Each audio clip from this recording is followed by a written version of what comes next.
living like a prince. Made the hammer go, crushing my heart to pieces. Never hold it, just leave it. Resurrect and believe it, just receive it. He could do a better job than you can make it. You can fake it, flip, twist, and mold it, but you're still holding it. And if I knew I didn't have to force my future, baby, I would have been sleeping in. Hey, I did my best and God did the rest. Believe. I did my best and God did the rest. Receive.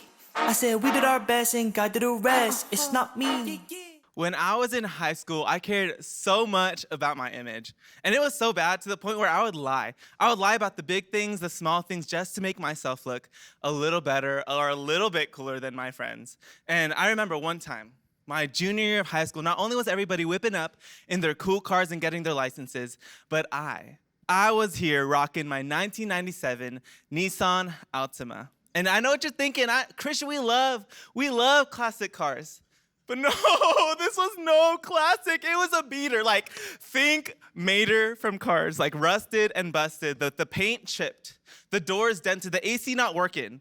And if you know me, that's a problem. Okay, and now that I think about it, now that it's rolling up the top of my head, the rear view mirror would sometimes pop off. And not in a good way. I'd go over a speed bump and it'd be gone. And so more than it is a ratchet car, it is a safety hazard to the road, to me, and those around me. And so I was the guy, junior year of high school. Hey, Christian, can I get a ride? No way. I would lie. I would literally lie. I gotta go feed my dog. I don't have a dog. I would lie just so nobody would see my car. And so when that car died, because it died on me in the middle of the road, but that's another story for another day. When it died, I knew I had to get the best car possible. I knew I had to get the best car out of my friends or whatever the case was. And so don't get me wrong, I love the car that I got. I love the car that I was gifted. But apparently that wasn't enough. So what I got was a regular Mazda 3. What I told my friends I got was a Mazda Speed 3. I added a little word. Okay, Mazda Speed 3, the better version of my car, because nobody would know. Girl, I was wrong. The worst thing happened to me, okay? Literally week one of having my car, my friend fact checks me. They're like, what car did you get? I said, 2014 Mazda Speed 3. They're like, 2014? I said, yeah, dude, how many times have I got to tell you brand spanking new? He's like, well, that's embarrassing because according to this article, your car, the Mazda Speed 3, was discontinued in 2013. Bruh. I was claiming to have a car that was discontinued the year before, all because I let the pride get the best of me, all because I just needed to have the best thing, all because maybe I was insecure or not grateful. And I laugh about that story today, but I think about it, I think many of us still deal with that same issue. How many of you guys have over-exaggerated something to make you look a little cooler, a little better, or a little smarter? Maybe you got an A on a test. No, maybe you said you got an A on a test, but you actually got a C.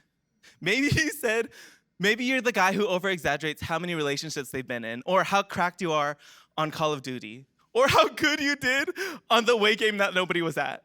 Don't we do that? And I think it's worse now on social media. Okay, don't raise your hand, but how many of you guys fake your B-reels? How many of you guys stage your B-reels? Literally, the point is to be real, and y'all are being fake. You see, on social media, it's easy to be inauthentic. And I think that's because it's so easy to hide behind the lies of a screen. It's so easy to just chase having the best. But listen to me, all you're chasing is a perception of having the best. All you're chasing is an empty perception of having the best. And it's out of our lacking, Sandals Church Youth, that we feel the need to boast. It's out of our insecurity, Sandals Church Youth, that we feel the need to brag. And listen to me, every time we boast, all that leads to is nothingness. All that leads to is emptiness. In some cases, for me, for instance, it leads to an embarrassing moment. But maybe this is a road some of you guys are heading down today. In some worse instances, it leads to a false sense of identity. It leads to a false sense of worth and approval. But friends, God, he says he has another solution to our lacking. God has another solution to our insecurity. As we jump into our series, week 2 of our series that talks about how do we act on social media, who better to look to than Jesus, he who is love, to see how we can show that love on social media.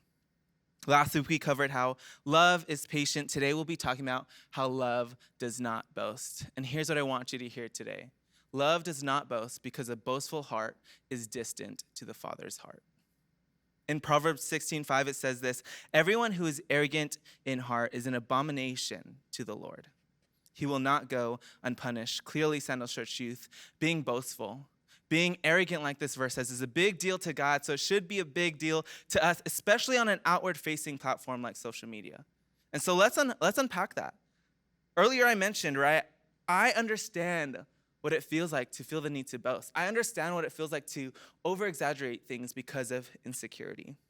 But what I've learned time and time again is that God can't bless who you're pretending to be, but he can, and he wants to bless the real you. You know, in the same way, I think the same goes to how we could experience love from our friends. Our friends can't give us or show us real love if we're pretending to be somebody we're not. But if we're living authentic lives, if we're being real, like the vision of the church, we could experience real love. We could experience true freedom and security in our friendships and who we are. Sandals Church Youth, that is my first point today. Love without boasting allows us to experience true freedom and security. Something we all need, true freedom and security. And I think about those words today, freedom. The opposite of free is confined, right? The image in my head is of a prisoner, chained up, limited by the chain. And hear me today, when we boast, when we live inauthentic lives, we are the prisoner. We're chained up. We're limited and controlled by the facade we're trying to put up. We're limited and controlled by who we're trying to be or what we're trying to prove. We're limited. But friends, there's freedom. The freedom comes when we no longer have to pretend. We could rip off the chains and we could be who we're meant to be.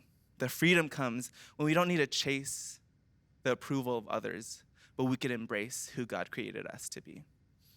Now, I hate that this is the perfect example, but it brings me back to my wife's favorite movie, till this day, since she was a kid. High School Musical. Okay, there's a character, Troy Bolton, the main character, he's conflicted. He has an internal conflict with himself. He's trying to be what everybody wants him to be, this big star athlete. And sure, he's great, right? He's great at the hoops, but he's more than just that. And it's not until he embraces who he was created to be, what he's able to do, that he can be free, that he can be happy, that he can love somebody else.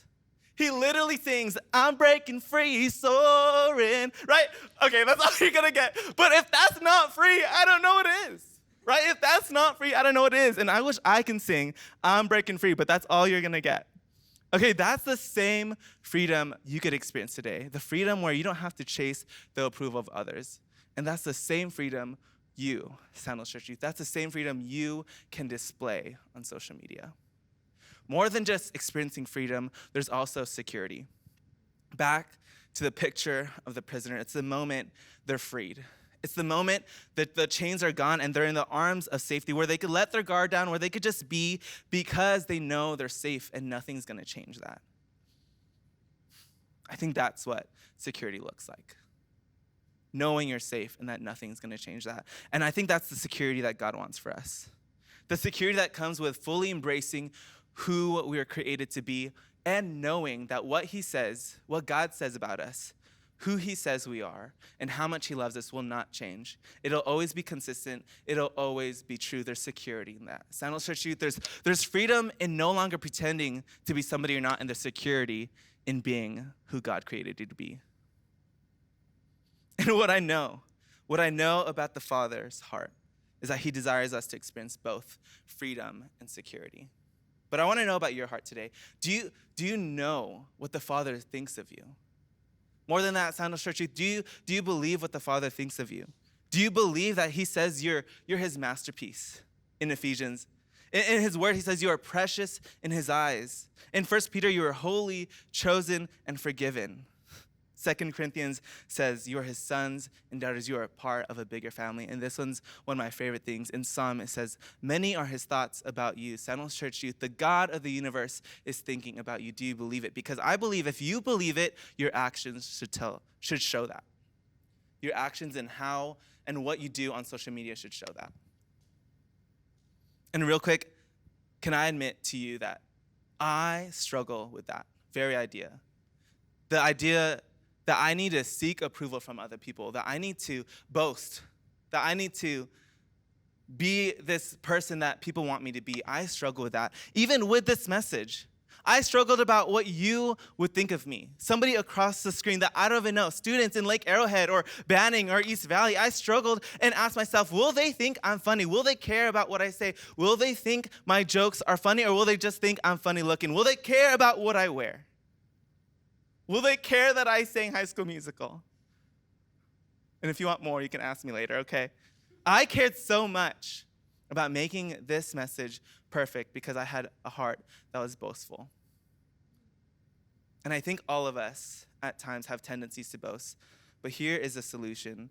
It's humility. My next point is this: love without boasting allows us to practice true humility. And I think that's just a taboo word nowadays. More than that, it's a taboo practice, right? This idea of humility. Because social media, it encourages us to boast. It encourages us to post. It encourages us to show all the things that we have and what we've done.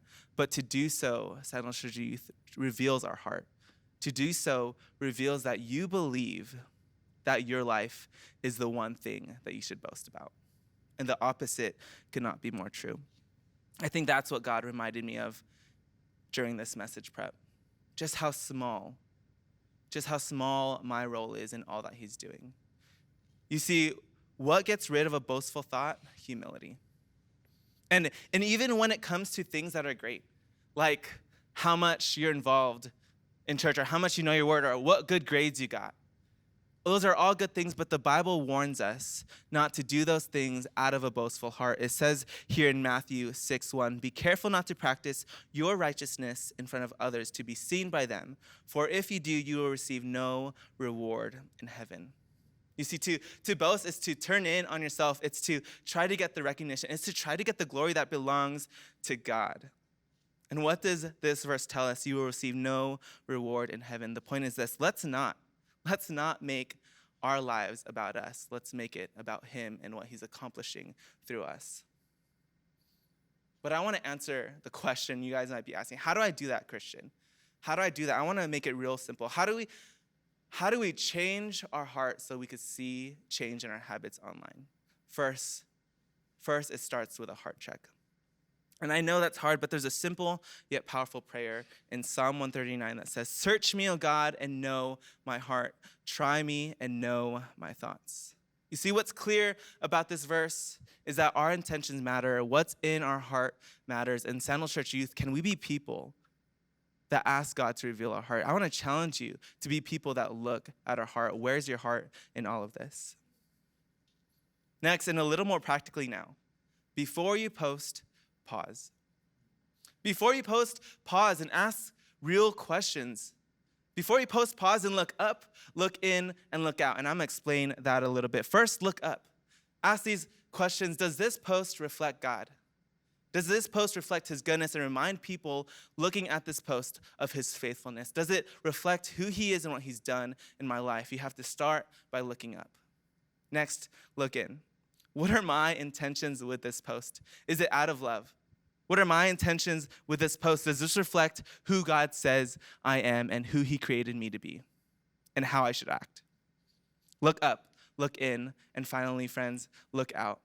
Who will this post reach, and does it point back to Jesus? Who will this post reach, and does it lift up God's name? Who will see this comment, and does it lift up and glorify God? Look up, look in, and look out. And again, it's all about the heart. Be willing, Sandals Church Youth, to not post if any of your answers reflect a boastful heart.